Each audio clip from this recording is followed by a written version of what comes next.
Okay, welcome to this evening's class. We'll go through some Qigong and the small space form in a moment, but we are going to start doing this week some outdoor sessions, which is brilliant. It's great, weather permitting, of course. I just want to go through with everybody some tips really for practicing outside. Probably the key one is that if it's damp or wet, then I'll cancel the classes. And that's not because I'm a bit of a scaredy cat and don't like getting wet. It's because the traditional view was that water is yin. If you get a lot of dampness in the air or dampness on your skin, you draw that dampness in through the practice of Tai Chi or Qigong. And therefore you get an excess of yin in your body. And that yin has to come out, and it usually comes out in the form of colds and sniffles and things like that. So I'm just conscious that that's something I want to avoid. The second thing, and it's probably likely to be over the next few days, particularly an important thing, is the wind, especially a cold wind. And the view is that you get a strong wind, and what you do, that cuts into meridians, acupuncture lines, close to the surface of your skin. So one of those is at the back of the neck here, or some of those at the back of the neck here. So a cold wind coming in at the back of the neck can cut or block the flow of your energy through those meridians. Also, at the lower arms and the lower legs, that a strong wind or cold wind can cut in and block those meridians. So what I've done, I brought along with me my it is old and moth-eaten, Tai Chi jacket.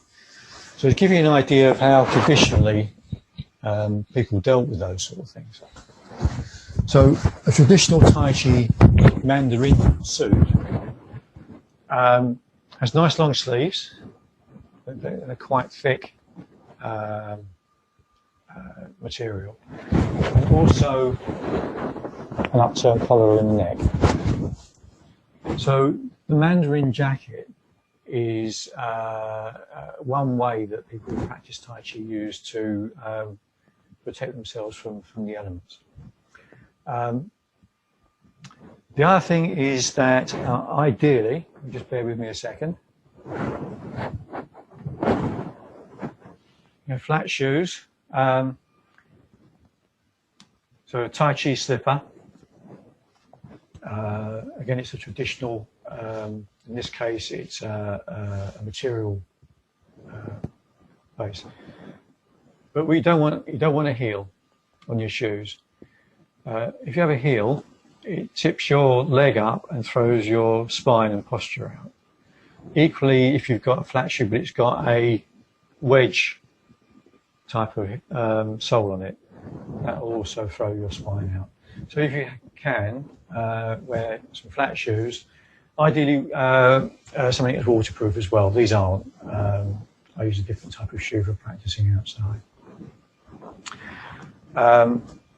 Sunscreen, even at the moment when it's sort of still in May, sounds quite strong, or a hat, or both, depending on what time of the day we're practicing.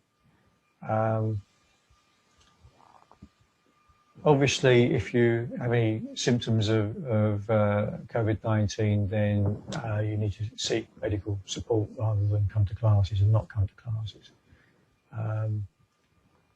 So there's those sort of general things that need to bear in mind when we're practicing. Clothes you wear nice and loose, so you're comfortable. Comfortable is the main thing, actually. If you have comfortable clothes and you feel comfortable, then you're going to be able to practice Tai Chi more effectively. If you've got something very trendy and tight and uncomfortable, you're on a losing run to begin with in terms of the relaxation part of Tai Chi. So they're the key pointers for practicing outside. Hopefully we'll all be able to meet up this week It'd be great to see everybody. If not and it's raining, then I'll cancel the classes, and we'll try again next week. So really it's going to be a hit and miss thing as we get through to the summer. I'll always do a Monday session, either a live one or a video one, so that there's always an opportunity to catch up and practice if you haven't had the opportunity to do so.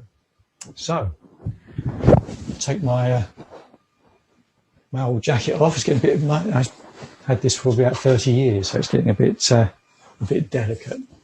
I'll switch to the other camera, and then we'll start with some Qigong.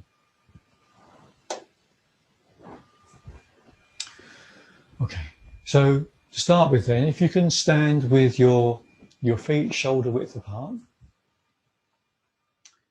knees slightly